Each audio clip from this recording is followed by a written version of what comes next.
शुक्लाम्बरधरं विष्णुं शशिवर्णं चतुर्भुजं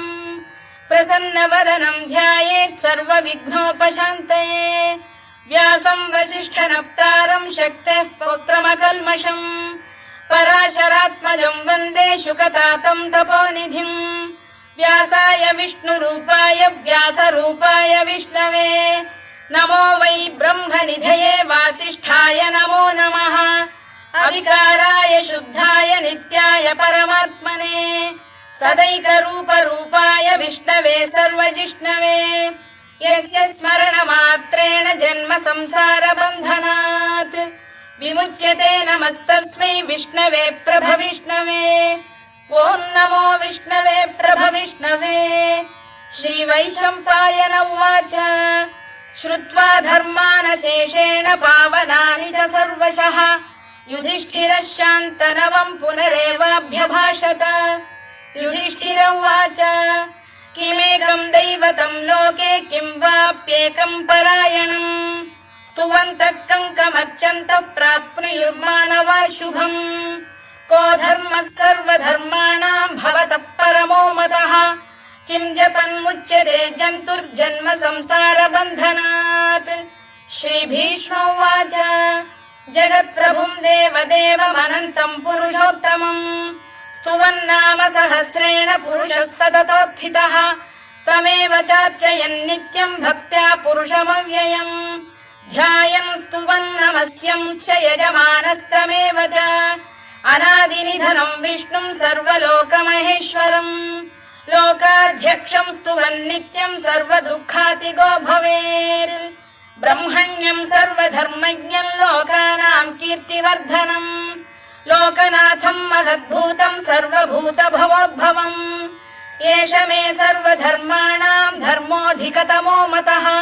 यद्भक्त्या पुण्डरीकाक्षं स्तवैरच्चेन्नरः सदा परमं यो महत्तेजः परमं यो महत्तपः परमं यो महद्ब्रह्म परमं यः परायणम् पवित्राणां पवित्रं यो मङ्गलानां च मङ्गलम् दैवतं देवतानां च भूतानां यो व्ययः यतः सर्वाणि भूतानि भवन्त्यादियुगागमे यस्मिंश्च प्रलयं यान्ति पुनरेव युगक्षये तस्य लोकप्रधानस्य जगन्नाथस्य भूपते विष्णोर्नाम सहस्रं मे शृणु पापभयापहम्। यानि नामानि गौणानि विख्यातानि महात्मनः ऋषिभिः परिगीतानि तानि वक्ष्यामि भूतये। ऋषिर्नाम्नां सहस्रस्य वेदव्यासो महामुनिः छन्दोऽनुष्टुप् तथा देवो भगवान् देवकीसुतः अमृतांशुद्भवो बीजं शक्तिर्देवकीनन्दनः त्रिसामाहृदयं तस्य शान्त्यर्थे विनियुज्यते विष्णुं जिष्णुं महाविष्णुं प्रभविष्णुं महेश्वरम् अनेकरूपदैत्यान्तं नमामि पुरुषोत्तमम्। अस्य श्रीविष्णोर्दिव्यसहस्रनामस्तोत्रमहामन्त्रस्य श्रीवेदव्यासो भगवान् ऋषिः अनुष्टुप्छन्दः श्रीमहाविष्णुः परमात्मा श्रीमन्नारायणो देवता अमृतांशोद्भवो भानुरिति बीजम् देवकीनन्दन श्रेष्ठेति शक्तिः उद्भवः क्षोभणो देव इति परमो मन्त्रः शङ्खबृन्नन्दकी चक्रीति कीलकम् शार्ङ्गधन्वा गदाधर इत्यस्त्रम् रथाङ्गपाणिरक्षोभ्य इति नेत्रम् त्रिसामासामरः सामेति कवचम् आनन्दं परब्रह्मेति योनिः ऋतुः सुदर्शनकार इति दिग्बन्धः श्रीविश्वरूप इति ध्यानम् श्रीमहाविष्णुप्रीत्यर्थे सहस्रनाम जपे विनियोगः। ध्यानम् क्षीरोदन्वत्प्रदेशे शुचिमणिविलसत्सैकते मौक्तिकानाम् मालाक्लुप्तासनस्थस्फटिकमणिनिभैर्मौक्तिकैर्मण्डिताङ्गः शुभ्रैरभ्रैरदभ्रैरुपरि विरचितैर्मुक्तपीयूषवर्षैः आनन्दीनः पुरीयादरिनलिन गदा शङ्खपाणिर्मुकुन्दः भूः पादौ यस्य नाभिर्वियदसुरनिलश्चन्द्रसूर्यौ च नेत्रे कर्णावाशा शिरोद्यौर्मुखमपि दहनो यस्य वास्तेयमब्धिः अन्तस्थं यस्य विश्वं सुरनरखगो भोगि गन्धर्व दैत्यैः चित्रं रम्यते तं त्रिभुवन वपुषं विष्णुमीशं नमामि। ॐ नमो भगवते वासुदेवाय। शान्ताकारं भुजगशयनं पद्मनाभं सुरेशं विश्वाधारं गगनसदृशं मेघवर्णं शुभाङ्गं लक्ष्मीकान्तं कमलनयनं योगिधृध्यानगम्यं वन्दे विष्णुं भवभयहरं सर्वलोकैकनाथम्। मेघश्यामं पीतकौशेयवासं श्रीवत्साङ्कं कौस्तुभोद्भासिताङ्गम् पुण्योपेतं पुण्डरीकायताक्षं विष्णुं वन्दे सर्वलोकैकनाथम्। नमः समस्तभूतानामादिभूताय भूभृते अनेकरूपरूपाय विष्णवे प्रभविष्णवे सशङ्खचक्रं सकिरीटकुण्डलं सपीतवस्त्रं सरसीरुहेक्षणम् सहारवक्षस्थलशोभिकौस्तुभं नमामि विष्णुं शिरसा चतुर्भुजम्। छायायां पारिजातस्य हेमसिंहासनोपरि आसीनमम्बुदश्याममायताक्षमलङ्कृतम् चन्द्राननं चतुर्बाहुं श्रीवत्साङ्कितवक्षसम् रुक्मिणी सत्यभामाभ्यां सहितं कृष्णमाश्रये।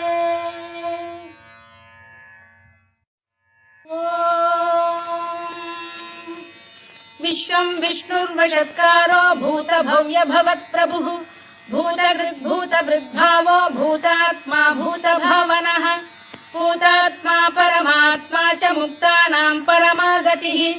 अव्ययः पुरुषः साक्षी क्षेत्रज्ञोऽक्षर एव च योगो योगविदां नेता प्रधानपुरुषेश्वरः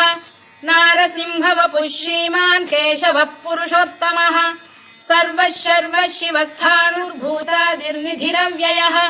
सम्भवो भावनो भर्ता प्रभव प्रभुरीश्वरः स्वयंभूः शम्भुरादित्यः पुष्कराक्षो महास्वनः अनादिनिधनो धाता विधाता धातुरुत्तमः अप्रमेयो ऋषिकेशः पद्मनाभोऽमरप्रभुः विश्वकर्मा मनुस्पष्टा स्थविष्ठस्थविरो ध्रुवः अग्राह्यः शाश्वतः कृष्णो लोहिताक्षप्रदर्दनः प्रभूतस्त्रिककुब्धाम पवित्रं मङ्गलं परम् ईशानः प्राणदः प्राणो ज्येष्ठः श्रेष्ठः प्रजापतिः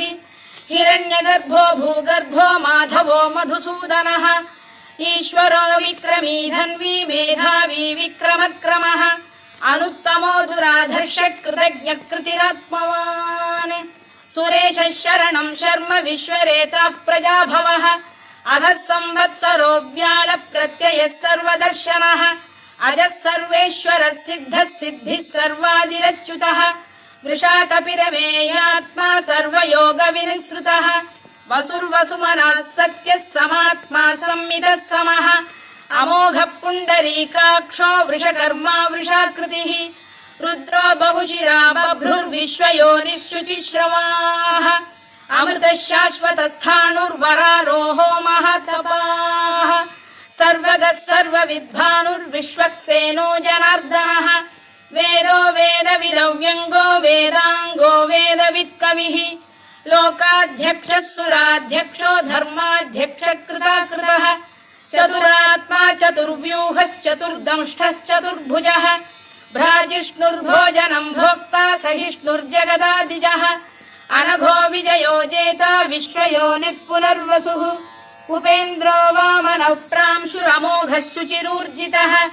अतीन्द्रः सङ्ग्रहः सर्गो धृतात्मा नियमो यमः वेद्यो वैद्यः सदा योगी वीरः माधवो मधुः अतीन्द्रियो महामायो महोत्साहो महाबलः महाबुद्धिर्महावीर्यो महाशक्तिर्महाद्युतिः अनिर्देश्य वपुः श्रीमान् अमे आत्मा महादृधृत् महेश्वासो महीभर्ता श्रीनिवासः सताङ्गतिः अनिरुद्धः सुरानन्दो गोविन्दो गोविदाम्पतिः मरीचिर्दमनो हंसः सुपर्णो भुजगोत्तमः हिरण्यनाभः सुतपाः पद्मनाभः प्रजापतिः अमृत्युः सर्वदृक्सिंहः सन्धाता सन्धिमान् स्थिरः अजो दुर्मर्षणः शास्ता विश्रुतात्मा सुरारिः गुरुर्गुरुतमो धाम सत्यः सत्यपराक्रमः निमिषो निमिषस्रग्वी वाचस्पतिरुदारधीः अग्रणीर्ग्रामणी श्रीमान् न्यायो नेता समीरणः सहस्रमूर्धा विश्वात्मा सहस्राक्षः सहस्रपात् आवर्तनो निवृत्तात्मा संवृतः सम्प्रमर्दनः अधः संवर्तको वह्निरनिरोधरणीधरः सुप्रसाद प्रसन्नात्मा विश्वधृक् विश्वभुग्विभुः सत्कर्ता सत्कृतः साधुर्जह्नुर्नारायणो नरः असङ्ख्येयो प्रमेयात्मा विशिष्टः शिष्टकृच्छुचिः सिद्धार्थः सिद्धसङ्कल्पः सिद्धिदः सिद्धिसाधनः वृषाही वृषभो विष्णुर्वृषपर्वा वृषोदरः वर्धनो वर्धमानश्च विविक्तः श्रुतिसागरः सुभुजो दुर्धरो वाग्मी महेन्द्रो वसुदो वसुः नैकरूपो बृहद्रूपः शिपिविष्टप्रकाशनः ओजस्तेजोऽब्जुदिधर प्रकाशात्मा प्रतापनः वृद्धस्पष्टाक्षरो मन्त्रश्चन्द्रांशुर्भास्करद्युतिः अमृतांशुद्धवो भानुः शशबिन्दुः सुरेश्वरः औषधम् जगतः सेतुः सत्यधर्मपराक्रमः भूतभव्यभवन्नाथः पवनः पावनो नरः कामः कामकृत्कान्तः कामः कामप्रदप्रभुः युगादिकृद्युगावर्तो नैकमायो महाशनः अदृश्यो व्यक्तरूपश्च सहस्रजिदनन्तजित् इष्टो विशिष्टः शिष्टेष्टः शिखण्डी नघुषो वृषः क्रोधः क्रोधकृत्कर्ता विश्वबाहुर्महीधरः अच्युत प्रथित प्राण प्राणदो वासवानुजः अपां निधिरधिष्ठानमप्रमत्त प्रतिष्ठितः स्कन्द स्कन्दधरो धुर्यो वरदो वायुवाहनः वासुदेवो बृहद्भानुरादिदेवः पुरन्दरः अशोकस्तारणस्तारः शूरः शौरिर्जनेश्वरः अनुकूलः शतावर्तः पद्मी पद्मनिभेक्षणः पद्मनाभोरविन्दाक्षः पद्मगर्भः शरीरभृत् महर्धिर्वृद्धो वृद्धात्मा महाक्षो गरुडध्वजः अतुलः शरभो भीमः समयज्ञो हविर्हरिः सर्वलक्षणलक्षण्यो लक्ष्मीवान् समितिञ्जयः विक्षरो रोहितो मार्गो हेतुर्दामोदरः सः महीधरो महाभागो वेगवानमिताशनः उद्भवः क्षोभणो देवः श्रीगर्भः परमेश्वरः कारणम् कारणम् कर्ता विकर्ता गहनो गुहः व्यवसायो व्यवस्थानः संस्थानस्थानदो ध्रुवः परद्धिः परमस्पष्टः तुष्टः पुष्टः शुभेक्षणः रामो विरामो विरतो मार्गो नेयोनयोनयः वीरः शक्तिमताम् श्रेष्ठो धर्मो धर्मविदुत्तमः वैकुण्ठः पुरुष प्राण प्राणद प्रणवः पृतुः हिरण्यगर्भः शत्रुघ्नो व्याप्तो वायुरधोक्षजः ऋतुः सुदर्शनकारः परमेष्ठी परिग्रहः उग्रः संवत्सरो दक्षो विश्रामो विश्वदक्षिणः विस्तारस्थावरस्थाणुः प्रमाणम् बीजमव्ययम् अर्थोऽनर्थो महाकोशो महाभोगो महाधनः अनिर्विण्णस्थविष्ठो भूर्धर्मयूपो महामखः नक्षत्रनेमिर्नक्षत्री क्षमः क्षामः समीहनः यज्ञयुज्यो महेज्यश्च क्रतुः सत्रम् सताम् गतिः सर्वदर्शी विमुक्तात्मा सर्वज्ञो ज्ञानमुत्तमम् सुव्रतः सुमुखः सूक्ष्मः सुघोषः सुखदः सुहृद् मनोहरो जितक्रोधो वीरबाहुर्विदारणः स्वापनः स्ववशो व्यापी नैकात्मा नैककर्मकृत्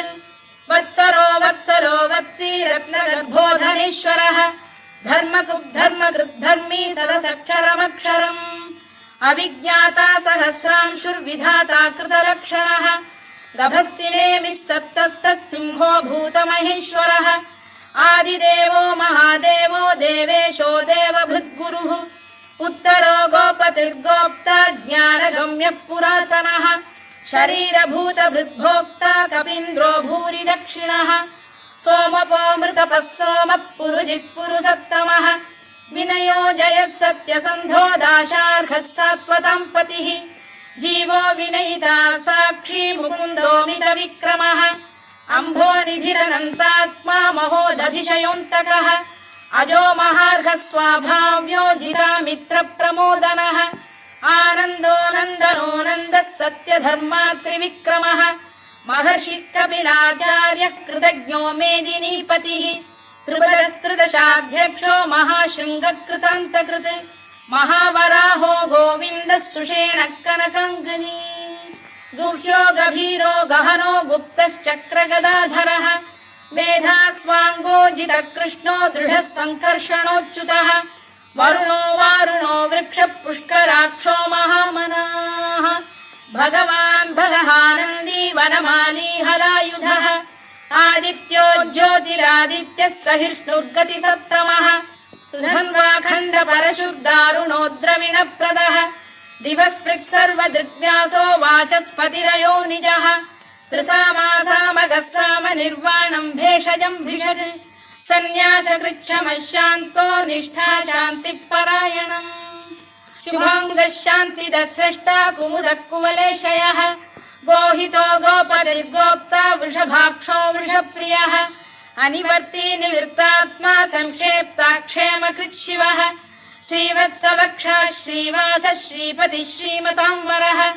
श्रीधः श्रीशः श्रीनिवासः श्रीनिधिः श्रीविभावनः श्रीधर श्रीकर श्रेयः श्रीमान् लोकत्रयाश्रयः स्वक्षः स्वङ्गः शतानन्दो नन्दिर्ज्योतिर्गणेश्वरः विजितात्मा विधेयात्मा सत्कीर्तिश्छिन्न संशयः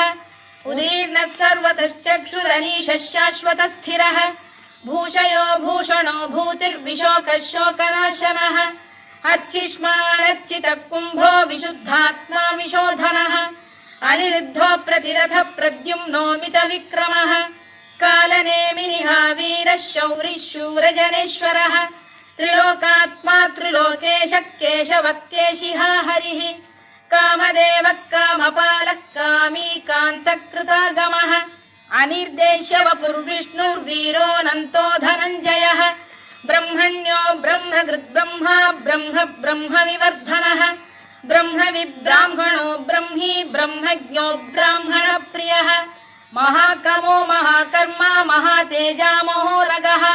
महाक्रतुर्महायज्वा महायज्ञो महाहविः स्तव्यस्तव प्रियस्तोत्रम् स्तुतिस्तोतारणप्रियः पूर्णः पूरयिता पुण्यः पुण्यकीर्तिरनामयः मनोजवस्तीर्थकरो वसुरेता वसुप्रदः वसुप्रदो वासुदेवो वसुर्वसुमनाहविः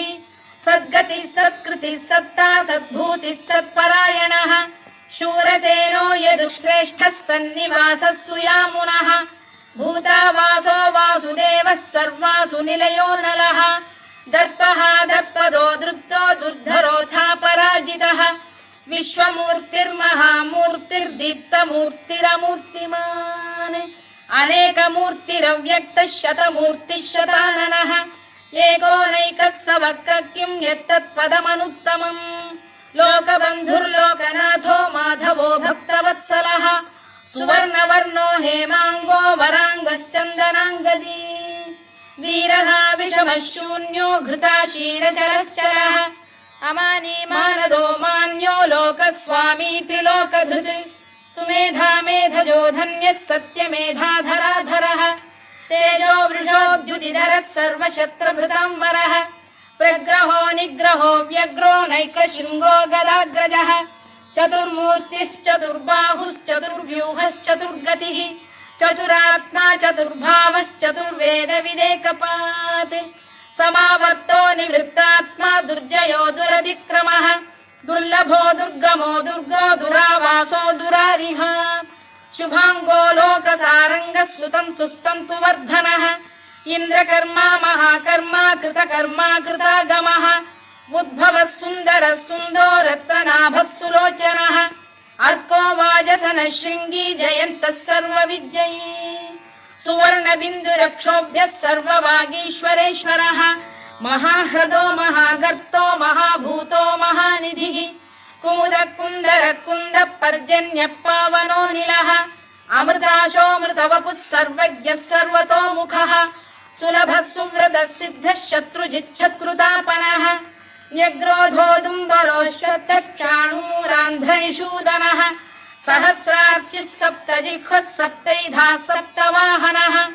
अमूर्तिरनघोचिन्त्यो भयकृद्भयनाशनः अणुबृहत्कृशस्थूलो गुणभृन्निर्गुणो महान् अधृतस्वधृतस्वास्य प्राग्वंशो वंशवर्धनः धारभृत्कथितो योगी योगीशः सर्वकामदः आश्रमश्रमणः क्षामः सुपर्णो वायुवाहनः धनुर्धरो धनुर्वेदो दण्डो दमयिता दमः अपराजितः सर्वसहो नियन्ता नियमो यमः सत्त्ववान् सात्विकः सत्यः सत्यधर्मपरायणः अभिप्रायप्रियार्होः प्रियकृत्प्रीतिवर्धनः विहाय सगदिर्ज्योतिः सुरुचिर्पुतभुग्विभुः रविर्विरोचनः सूर्यः सवितारविलोचनः अनन्तो हुतभुग्भोक्ता सुखदो नैकजोऽग्रजः अनिर्विण्णः सदामर्षी लोकाधिष्ठानमद्भुतः सनात्सनातनतमः कपिलः कपिरव्ययः स्वस्तिदः स्वस्तिकृत् स्वस्ति स्वस्ति भुक् स्वस्ति दक्षिणः आरौद्रः कुण्डली चक्री विक्रम्यूर्जितशासनः शब्दातिगः शब्दसः शिशिरः शर्वरीकरः अक्रूरपेशलो दक्षो दक्षिणः क्षमिणां वरः विद्वत्तमो वीतभयः पुण्यश्रवणकीर्तनः उत्तारणो दुष्कृतिः पुण्यो दुःस्वप्ननाशनः वीरः रक्षणः सन्तो जीवनपर्यवस्थितः अनन्तरूपोऽनन्तश्रीर्जितमन्युर्भयापहः चतुरश्रो गभीरात्मा विदिशो व्यादिशो दिशः अनादिर्भूर्भुवो लक्ष्मी सुवीरो रुचिराङ्गदः जननो जनजन्मादिर्भीमो भीमपराक्रमः आधारनिलयो धाता पुष्पहास प्रजागरः ऊर्ध्वगः सत्पथाचार प्राणद प्रणवप्रणः प्रमाणम् प्राणनिलय प्राणभृत्प्राणजीवनः तत्त्वम् तत्त्वविदेकात्मा जन्म मृत्युजरातिगः भूर्भुवः स्वस्तरुस्तारः सविता प्रपितामहः यज्ञो यज्ञपतिर्यज्वा यज्ञाङ्गो यज्ञवाहनः यज्ञभृद्यज्ञकृद्यज्ञी यज्ञभुग्यज्ञसाधनः यज्ञान्तकृद्यज्ञगुह्यमन्नमन्नाद एव च आत्मयोनिः स्वयं जातो वैखानः सामगायनः देवकीनन्दनः स्रष्टा क्षितीशः पापनाशनः शङ्खबृन्नन्दकी चक्री शार्ङ्गधन्वा गदाधरः तथाङ्गपाणिरक्षोभ्यः सर्वप्रहरणायुधः सर्वप्रहरणायुधवोन्नम इति वनमाली गरीशाङ्गी शङ्खी चक्री च नन्दकी श्रीमान्नारायणो विष्णुर्वासुदेवोऽभिरक्षतु वनमाली गरीशाङ्गी शङ्खी चक्री च नन्दकी श्रीमान्नारायणो विष्णुर्वासुदेवोऽभिरक्षतु वनमाली गरीशाङ्गी शङ्खी चक्री च नन्दकी श्रीमान्नारायणो विष्णुर्वासुदेवोऽभिरक्षतु इतीदम् कीर्तनीयस्य केशवस्य महात्मनः नाम्नाम् सहस्रम् दिव्यानामशेषेण प्रकीर्तितम् य इदम् शृणुयान् नित्यम् यश्चापि परिकीर्तयेत् नाशुभम् प्राप्नुयात् किञ्चित् सोमुत्रेह च मानवः वेदान्तको ब्राह्मणस्य क्षत्रियो विजयी भवेत् वैश्यो धनसमृद्धः स्यात् क्षुद्रः सुखमवाप्नुयात् धर्मार्थी प्राप्नुयात् धर्ममर्थार्थी चार्थमाप्नुयात् कामानवाप्नुयात् कामी प्रजार्थी चाप्नुयात् प्रजाम् भक्तिमान् यः सदोत्थाय शुचिस्तद्गतमानसः सहस्रम् वासुदेवस्य नाम्नामेतत्र कीर्तयेत् यशः प्राप्नोति विपुलम् याति प्राधान्यमेव च अचलाम् श्रियमाप्नोति श्रेयः प्राप्नोत्यनुत्तमम् न भयम् क्वचिदाप्नोति वीर्यम् तेजश्च विन्दति भवत्यरोगोद्युतिमान् बलरूपगुणान्वितः रोगार्तो मुच्यते रोगात् बद्धो मुच्येत बन्धनात् भयान्मुच्येत भीतस्तु मुच्येतापन्न आपदः दुर्गाण्यतितरत्याशु पुरुषः पुरुषोत्तमम् सुवन्नाम सहस्रेण नित्यम् भक्तिसमन्वितः वासुदेवाश्रयो मर्त्यो वासुदेवपरायणः स सर्वपापविशुद्धात्मा याति ब्रह्म सनातनम् न वासुदेव भक्तानामशुभम् विद्यते क्वचित् जन्म मृत्युजरा व्याधि भयम् नैवोपजायते इमं स्तवमधीयानः श्रद्धा भक्ति समन्वितः युज्येतात्मसुखक्षान्ति श्रीधृति स्मृति कीर्तिभिः न क्रोधो न च मात्सर्यम् न लोभो न शुभामतिः भवन्ति कृतपुण्यानाम् भक्तानाम् पुरुषोत्तमे द्यौस चन्द्रार्कनक्षत्राखम् दिशो भूर्महो दधिः वासुदेवस्य वीर्येण विधृतानि महात्मनः ससुरासुरगन्धर्वम् स यक्षोरगराक्षसम् जगत्वशे वर्ततेदम् कृष्णस्य सचराचरम् इन्द्रियाणि मनो बुद्धिः सत्त्वम् तेजो बलम् धृतिः वासुदेवात्मकान्याहुः क्षेत्रम् क्षेत्रज्ञ एव च सर्वागमानामाचार प्रथमम् परिकल्पते आचार प्रभवो धर्मो धर्मस्य प्रभुरच्युतः ऋषयः पितरो देवा महाभूतानि धातवः जङ्गमा जङ्गमम् चेदम् जगन्नारायणोद्भवम् योगो ज्ञानम् तथा साङ्ख्यम् विद्या शिल्पादिकर्म च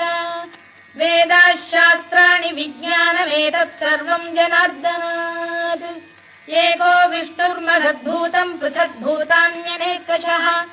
त्रीलोकान् व्याप्य भूतात्मा भुङ्क्ते विश्वभुवव्ययः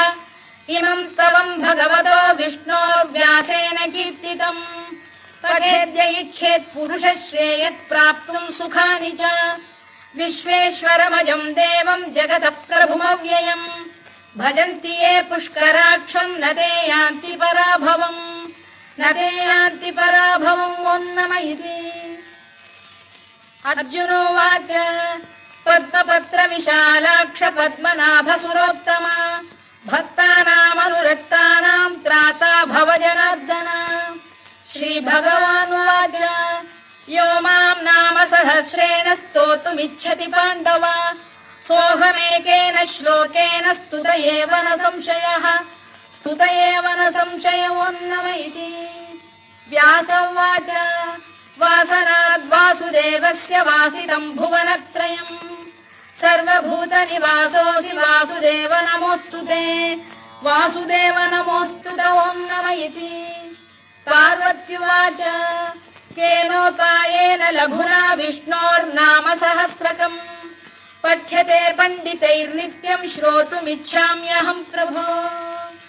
ईश्वर उवाच श्रीराम राम रामेति रमे रामे मनोरमे सहस्रनाम तत्तुल्यम् राम नाम वरानने श्रीराम राम रामेति रमे रामे मनोरमे सहस्रनाम तत्तुल्यम् राम नाम वरानने श्रीराम राम रामेति रमे रामे मनोरमे सहस्रनाम तत्तुल्यम् राम नाम वरानने